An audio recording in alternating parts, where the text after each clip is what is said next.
Hey guys, it's Monday again, time for Money Mondays, and it gives me great pleasure to announce that we have a new partner on board. That's right, Money Mondays is now brought to you in partnership with Proven Wealth. So make sure you check out their page at We Are Proven, the Caribbean's premier wealth management company. They have experts to help you manage your wealth, give you great financial and investment advice, and answer any questions you may have. So today we're talking about IPOs. You may have heard that term floating around a lot lately. I even mentioned it last week.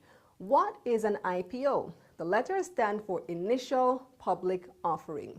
It refers to when a company offers its stock or shares on the stock exchange for the first time. It's a way of raising capital or money for the company. Before an IPO, a company is considered a private company. It has a relatively small number of shareholders, and you, the public, generally aren't able to invest in it unless perhaps you approach the owners and they agree to sell you a stake, but they're not obligated to do that. Once a company lists on the stock exchange, however, that changes. The company is now considered a publicly traded company, which is why when a company launches an IPO, it's often referred to as going public, because you, the public, can now buy shares in that company. And importantly, the company also has to report its financial statements to you, the public. The Jamaica Stock Exchange strictly enforces this, and you can find the quarterly and annual financial statements of all publicly traded companies on the JSE on their website, jamstockex.com. A lot of Jamaican companies are now going public, and there are various benefits to doing this. The number one reason, of course, is for raising capital. When companies sell a portion of their shares to the public, they earn a pretty handsome sum that they can use to invest in the company and grow.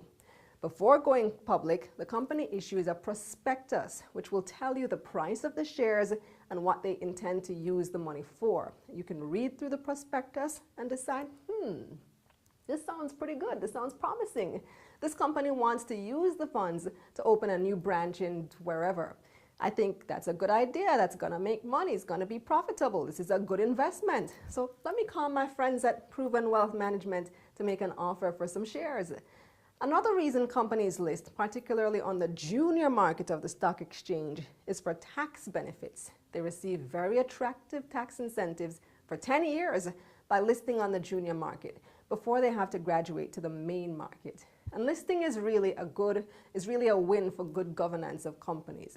Because like I said earlier, they're forced to make public their audited financial statements. This forces them to ensure their accounts are in order, which is a win for the country as well, because it ensures better managed companies.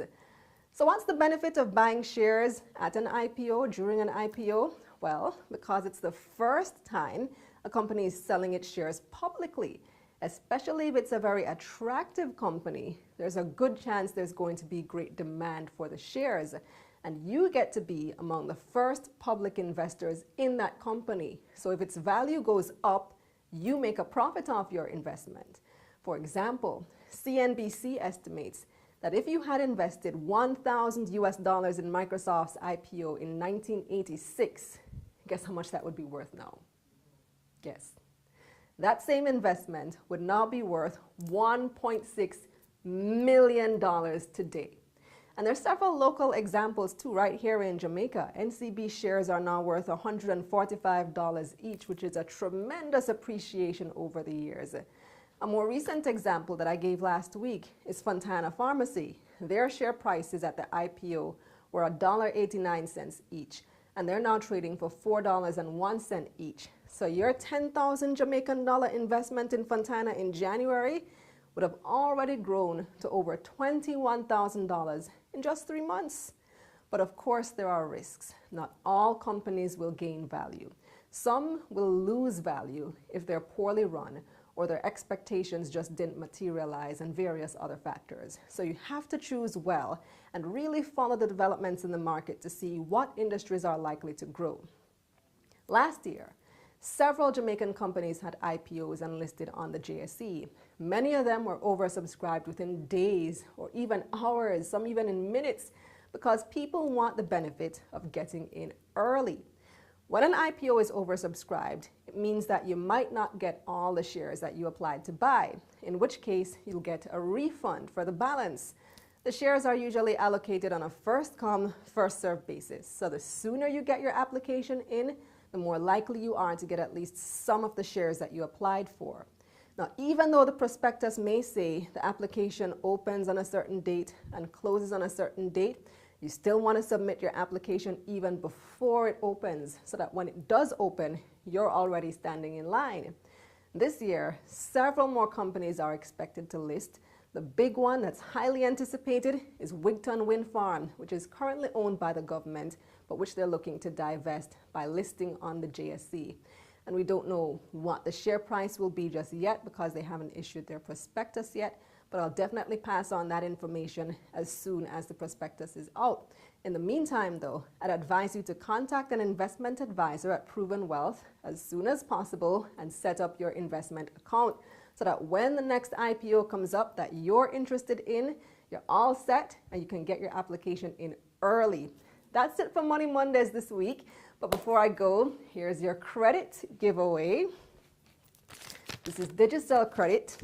Here it is. Can you read that?